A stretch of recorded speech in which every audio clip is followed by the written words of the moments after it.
વિષય છે વિજ્ઞાન, ધોરણ 8, પ્રકરણ 2, સૂક્ષ્મજીવો મિત્ર અને શત્રુ. આપણે આગળના વિડીયોમાં તમે સૂક્ષ્મજીવો એટલે શું, તેના પ્રકાર, કઈ રીતે આપણને ફાયદા થાય છે સૂક્ષ્મજીવોથી, કઈ રીતે નુકસાન પહોંચાડે છે મનુષ્યને, વનસ્પતિને, પ્રાણીઓને, એ ઉપરાંત તમે વ્યવહારિક રીતે જે ઉપયોગ થતા હોય, ઔષધીય રીતે ઉપયોગ થતા હોય એની પણ માહિતી મેળવી, નાઇટ્રોજન ચક્ર વિશે પણ માહિતી મેળવી. હવે વિદ્યાર્થી મિત્રો, આ વિડીયોમાં હું તમને કેટલાક વૈજ્ઞાનિક કારણો સમજાવીશ. આપણે પદ્ધતિ અનુસાર, પેપરની પેટર્ન અનુસાર તમને ખબર છે કે નામ નિર્દેશનવાળી આકૃતિ આવે છે, પ્રયોગ તૈયાર કરવાનો હોય તમારે, વૈજ્ઞાનિક કારણ તૈયાર કરવાના હોય છે, મુદ્દાસર પ્રશ્ન, એક વાક્યવાળા પ્રશ્ન, બધું તૈયાર કરવાનું હોય છે. બરાબર? તો આજે હું વૈજ્ઞાનિક કારણ સમજાવીશ, લખાવીશ પણ કે કેવી રીતે તમે લખી શકો. ઘણા વિદ્યાર્થીઓ 8મા ધોરણમાં આવી ગયા તો પણ હજુ વૈજ્ઞાનિક કારણ લખી શકતા નથી. કેમ? કારણ કે તે પાઠ્યપુસ્તકનું વાંચન નથી કરતા, વિડીયો બરાબર ધ્યાનથી નથી જોતા. એટલે તમે વૈજ્ઞાનિક કારણની લાઈન વાંચશો એટલે તમને સમજણ પડશે કે આમાં તમે કયા કયા પોઈન્ટ લખી શકો છો પાઠને રિલેટેડ. બરાબર? તો ચાલો જોઈએ. 2 માર્કમાં વૈજ્ઞાનિક કારણ પૂછાતા હોય છે. પહેલું, સૂક્ષ્મજીવો સજીવોના મિત્ર તેમજ દુશ્મન કહેવાય છે.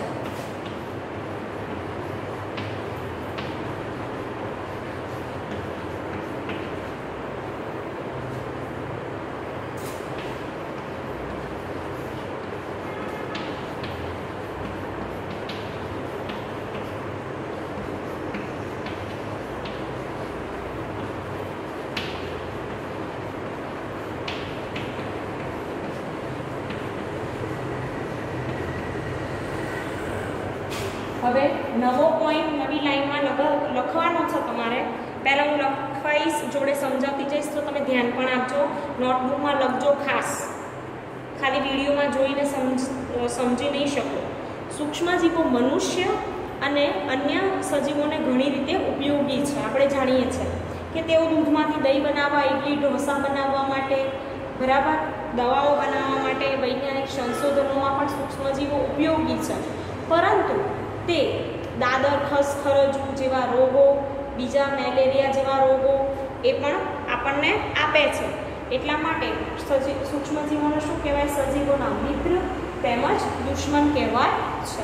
તો ચાલો આપણે જોઈએ. પહેલો પોઈન્ટ હું લખાઈશ, બરાબર? એ રીતે તમારે નોટબુકમાં લખવાનું છે.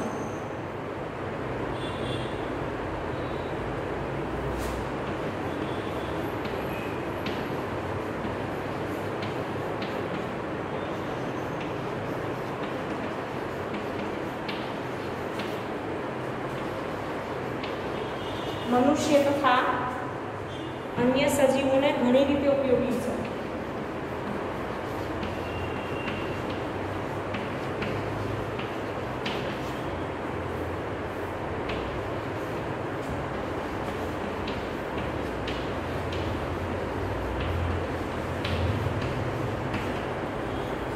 બીજો પોઈન્ટ, તેઓ દૂધમાંથી દહીં બનાવવા,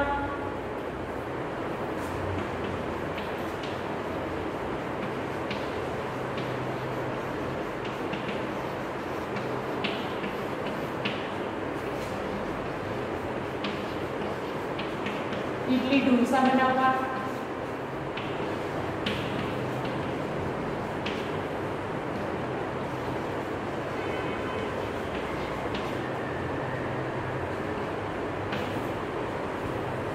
એન્ટીબાયોટિક બનાવવા,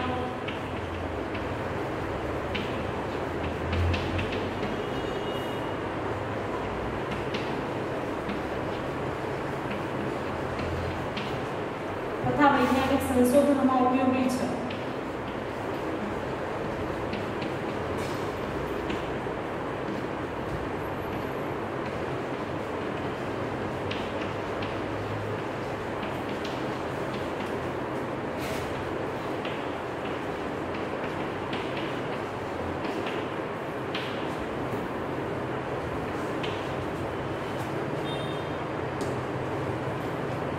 એ ઉપરાંત આગળનો પોઈન્ટ જોઈએ કે કેટલાક સૂક્ષ્મજીવો સજીવોમાં મેલેરિયા, કોલેરા, ક્ષય, ટાઇફોઇડ, પોલિયો જેવા રોગ પેદા કરે છે.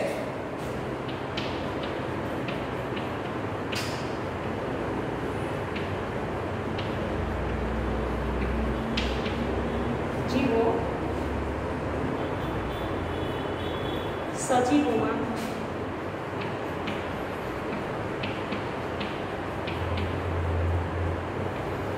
મેલેરિયા, ક્ષય,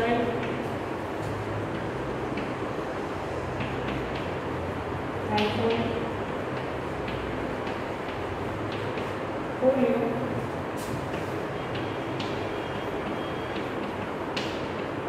રોગ પેદા કરે છે.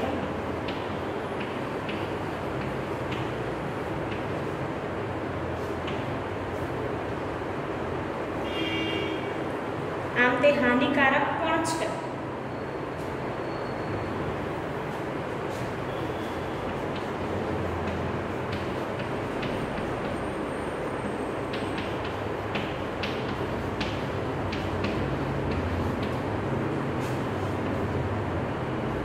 હવે સૂક્ષ્મજીવો ઉપયોગી તેમજ હાનિકારક હોય એમને શું કહેવાય? સજીવોના મિત્ર તેમજ દુશ્મન કહેવાય છે.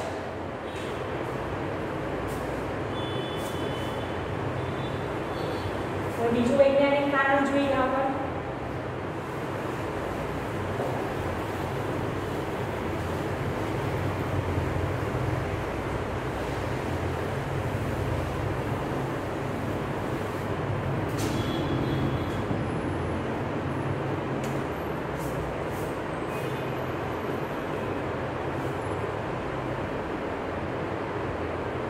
વાયરસને સજીવ નિર્જીવને જોડતી કડી કહે છે.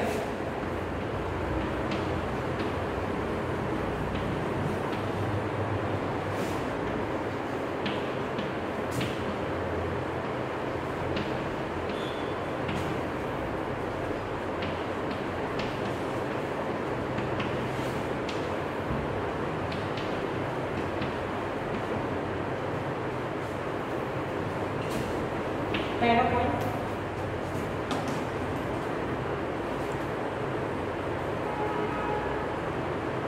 કે વાયરસ કોઈ જીવિત કોષમાં પ્રવેશીને જ વૃદ્ધિ પામી શકે છે.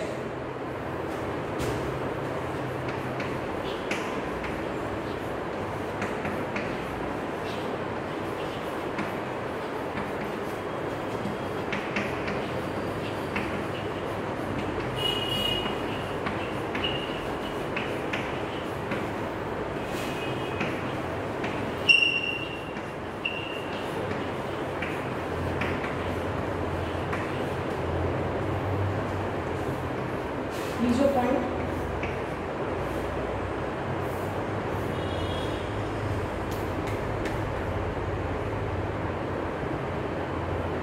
કે મુક્ત સ્થિતિમાં વાયરસ કોઈ પણ જૈવિક ક્રિયા દર્શાવતા નથી. આમ વાયરસ નિર્જીવ છે.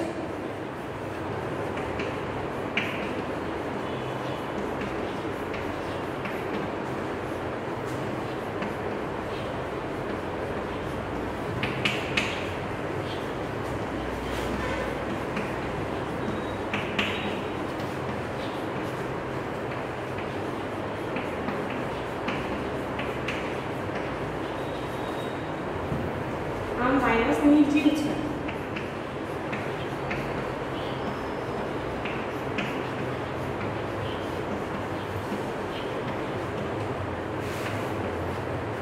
આગળ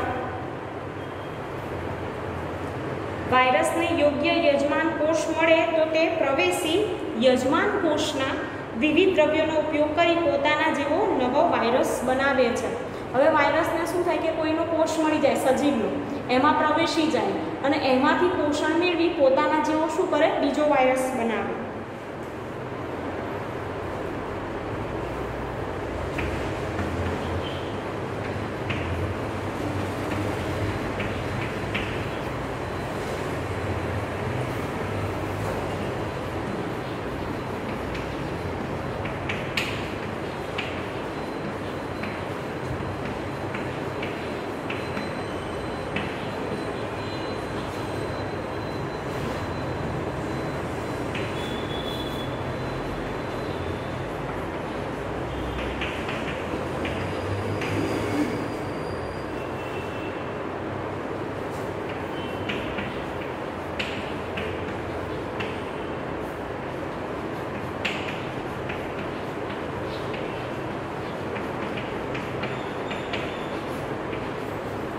કરી પોતાના જેવા નવા વાયરસ બનાવે છે.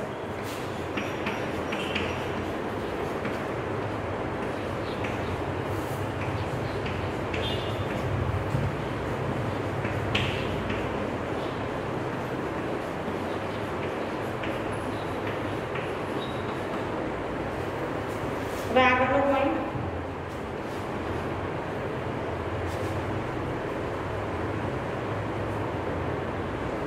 આ રીતે યજમાન કોષમાં જૈવિક ક્રિયા દર્શાવી તેઓ સજીવની જેમ વર્તે છે.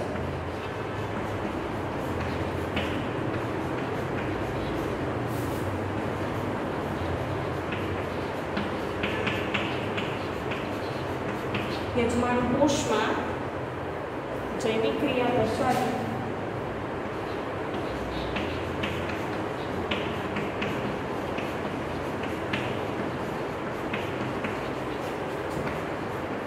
તે સજીવની જેમ વર્તે છે.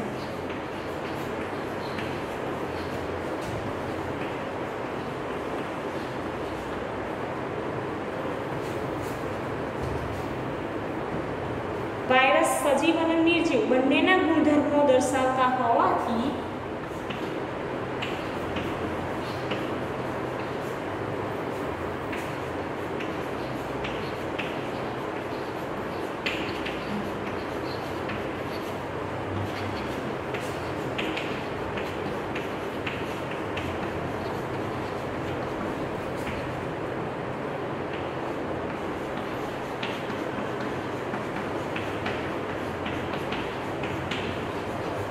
તેને સજીવ નિર્જીવને જોડતી કડી કહે છે. તો આવી રીતે તમારે પોઈન્ટ લખવાના રહેશે.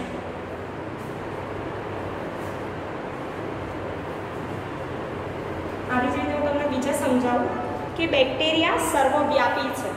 વિદ્યાર્થી મિત્રો, તમને ખબર છે કે બેક્ટેરિયા જમીન પર, હિમાચ્છાદિત પ્રદેશ, રણ પ્રદેશ, પાણીમાં, આપણા શરીરમાં બધી જ જગ્યાએ જોવા મળે છે. એટલા માટે શું કહેવાય છે કે બેક્ટેરિયા સર્વવ્યાપી છે. આપણી પૃથ્વીમાં એવું કોઈ સ્થાન નથી કે જ્યાં વાયરસ ન હોય, સોરી બેક્ટેરિયા ન હોય. એટલા માટે કહેવાય છે બેક્ટેરિયા સર્વવ્યાપી છે. હવે જો આગળ કે લીલ સ્વયંપોષી સજીવ છે. બીજું વૈજ્ઞાનિક કારણ. હવે આપણે જાણીએ કે લીલ શું કરે તો ક્લોરોફિલ નામના એમના શરીરમાં લીલમાં રંજક દ્રવ્ય હોય છે, બરાબર, જેના કારણે તે લીલી હોય છે. એ ઉપરાંત તેના દ્વારા શું કરે છે, પ્રકાશ સંશ્લેષણની પ્રક્રિયા કરી પોતાનો ખોરાક પોતાની જાતે બનાવે છે અને પોષક દ્રવ્યો ઉત્પન્ન કરે છે, કાર્બનિક દ્રવ્યો. અને આ કાર્બનિક દ્રવ્યો જે ઉત્પન્ન કરે એનો ખોરાક તરીકે ઉપયોગ કરે છે. એટલા માટે શું કહેવાય છે, લીલ સ્વયંપોષી વનસ્પતિ સજીવ છે. રોગચાળો ચાલતો હોય ત્યારે પાણી ઉકાળીને પીવું જોઈએ. વિદ્યાર્થી મિત્રો, હવે ચોમાસું આવે એટલે રોગો વધારે થશે. એમ પણ અત્યારે કોરોના તો ચાલે જ છે, બરાબર, પણ બીજા રોગો પણ થશે. તો જ્યારે રોગચાળો ચાલતો હોય ત્યારે તમારે પાણીને ઉકાળીને પીવું જોઈએ. કેમ? કારણ કે આપણે પાણીને ઉકાળીએ તો એમાં જે બેક્ટેરિયા હોય, વાયરસ હોય, નાશ પામે. હવે જો રોગચાળો ચાલતો હોય ત્યારે દર્દીના કપડાં, વાસણ, મળમૂત્ર, ઉલટી વગેરે મારફતે રોગના સૂક્ષ્મજીવો જળાશયના પાણીમાં દાખલ થઈ જાય. હવે એ જળાશયના પાણી કેવા બની જાય, દૂષિત બને છે. અને આવું દૂષિત પાણી પીવાથી રોગ લાગુ પડે છે. પણ પાણીને ઉકાળવામાં આવે તો એમાં રહેલા રોગના જે સૂક્ષ્મજીવો છે એ નાશ પામે છે. એટલા માટે પાણીને ઉકાળીને પીવું જોઈએ. ત્યારબાદ આગળ કે ખોરાક હંમેશા ઢાંકેલો રાખવો જોઈએ. વિદ્યાર્થી મિત્રો, માખી એ રોગકારક સૂક્ષ્મજીવોનું વાહકનું કાર્ય કરે છે. એ એઠવાડ પ્રાણીઓના મળમૂત્ર, ઝાડા ઉલટી, રોગિષ્ટ લોકોના ઝાડા ઉલટી હોય એના પર બેસે છે. હવે એના પર બેસવાથી એના શરીરમાં શું થાય તો એ રોગકારક સૂક્ષ્મજીવો ચોંટી જાય. પછી તે ઢાંક્યા વગરના ખોરાક પર બેસે એટલે એ રોગનું ત્યાં શું થાય, સ્થળાંતરણ થાય. હવે આવો દૂષિત ખોરાક સ્વસ્થ વ્યક્તિ ખાય, હવે તમે હું સ્વસ્થ હોઈએ ને એવો ખોરાક ખાઈએ તો આપણે કેવા પડી જઈએ, બીમાર પડી જઈએ. તો વિદ્યાર્થી મિત્રો, એટલા માટે ખોરાક હંમેશા ઢાંકેલો રાખવો જોઈએ. ત્યારબાદ નાના બાળકોને પોલિયોની રસી આપવી જરૂરી છે. વિદ્યાર્થી મિત્રો, નાના બાળકોનો વૃદ્ધિ વિકાસ થતો હોય છે, પરંતુ એની રોગ પ્રતિકારક શક્તિ કેવી હોય, ઓછી હોય. પોલિયોને કારણે વ્યક્તિ કાયમ માટે કેવો બની જાય? અપંગ બની જાય છે. પોલિયોની અસર થયા પછી દવાથી પણ પોલિયો મટાડી શકાતો નથી અને દર્દીની સ્થિતિ કેવી બની જાય? ભયજનક બની જાય છે. બાળકોને પોલિયોની રસી પીવડાવવાથી ભવિષ્યમાં પોલિયો થવાની સંભાવના ઘટી જાય છે, રહેતી નથી. આમ તો બિલકુલ રહેતી જ નથી.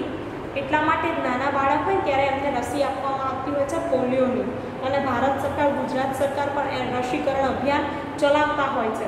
બરાબર, ટીવીમાં જાહેરાત પણ આવતી હોય છે, 2 બૂંદ જિંદગી કી, અમિતાભ બચ્ચનની.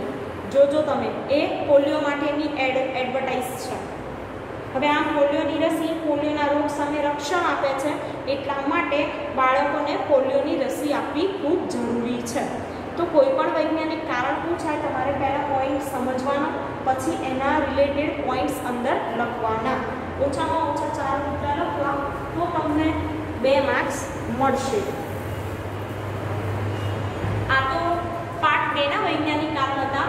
હું તમને જોડે પાઠ 1 ના પણ વૈજ્ઞાનિક કારણ સમજાવું, કારણ કે એમાં પણ તમને થોડો આઈડિયા આવે.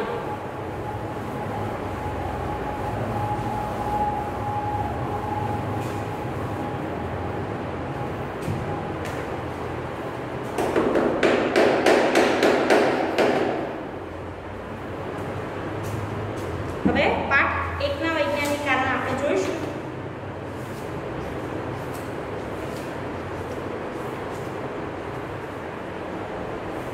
એમાં પહેલું છે કે અળસિયા ખેડૂતના મિત્ર કહેવાય. એ મેં તમને સમજાવ્યું હતું વિદ્યાર્થી મિત્રો કે અળસિયા શું કરે? જમીનને ઉપર નીચે કરી પોચી બનાવે, ફળદ્રુપ બનાવે, જેથી હવાની અવર જવર સરળતાથી થઈ શકે. બીજું કે અળસિયા સેન્દ્રિય પદાર્થો એને કોહડાવવામાં મદદ કરે. ત્યારબાદ અળસિયા જ્યારે મૃત્યુ પામે તો એમનું શરીર પણ અંદર ભળી જાય માટીમાં, તો એ પણ કેવું છે? આપણા ખાતર જેવું જ છે. બરાબર, એટલે કે અળસિયા શું કહેવાય? ખેડૂતના મિત્ર કહેવાય છે. હવે જમીનની ખેડ કરવી જોઈએ. બરાબર વિદ્યાર્થી મિત્રો, તો જમીનની ખેડ કરવી જોઈએ. લખીને સમજાવું છું.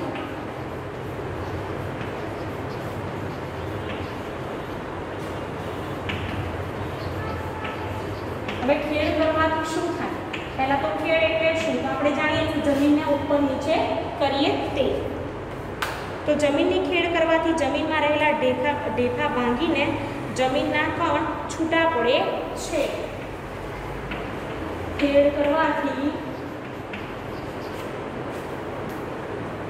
જમીનમાં રહેલા ઢેફા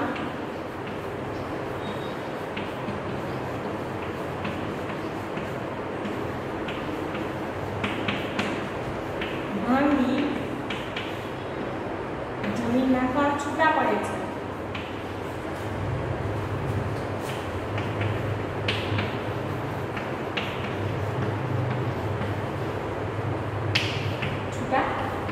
બીજો પોઈન્ટ, ખેડ કરવાથી જમીનની માટી ઉપર નીચે થાય છે.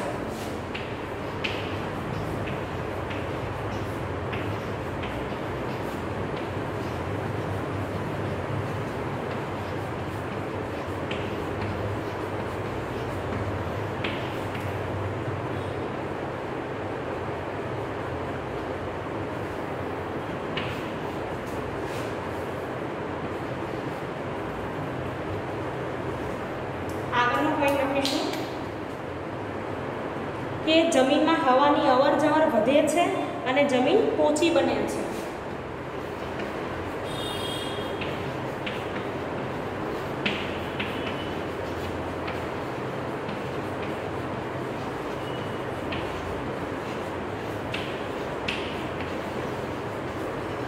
જમીન પોચી બને છે.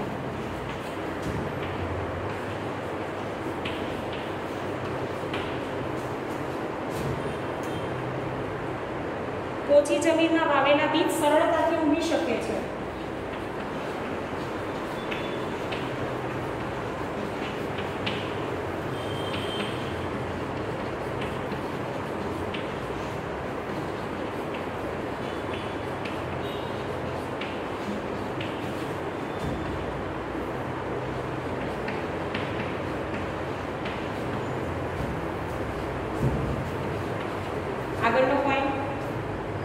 બીજના અંકુરણ તથા જમીનમાં રહેલા સૂક્ષ્મ જીવો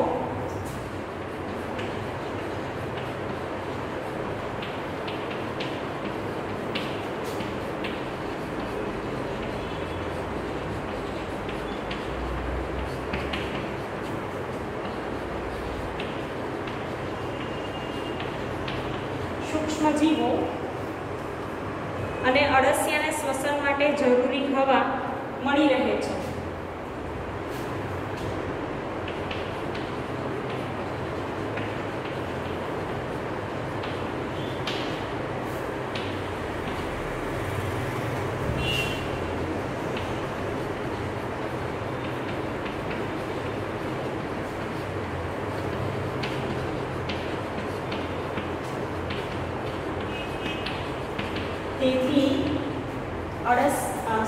તેથી જમીનની ખેડ કરવી જોઈએ.